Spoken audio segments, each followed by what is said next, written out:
be taken care of.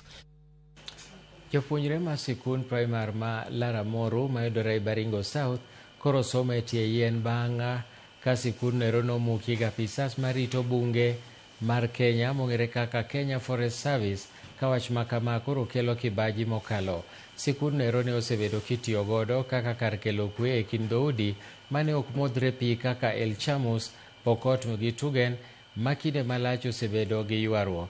Kenya Forest Service owacho ni skundno nogere lop bungu mar piny owacho ma Makutani kendo bende noselande mogoe ayanga oboke mar piny owacho higa mar 2017. Madawati bila vitabu, hiyo challenge zote nje ya darasa chini ya miti, na tukashangaa kwa nini shule kabomolewa wakati wa Kenya, watoto wa Kenya wengine wanaendelea kusoma bila matatizo yoyote. Na mbona serikali hawaongei kwamba ni nini itafanyika baada ya hii?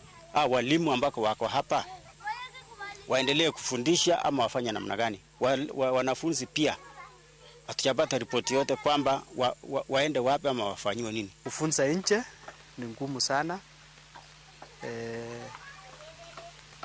Mwezi huu ni mwezi ambao jua ni kali. Kuna a lot of disturbance.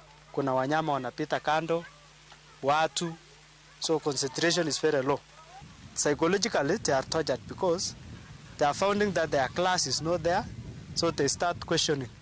Nilisoma hapa nikafikisha, nilienda mpaka class 2. Hiyo maneno ikakuwa imetokea, mimi nikatoka, na hiyo nilinifanya mimi hata mimi mwenyewe sikupata mambo za shule. Tukakuwa tunahama, hakuna hata mahali pa kuishi, tunaishi msituni, mimi nikakosa kwenda shule. Cheno masomo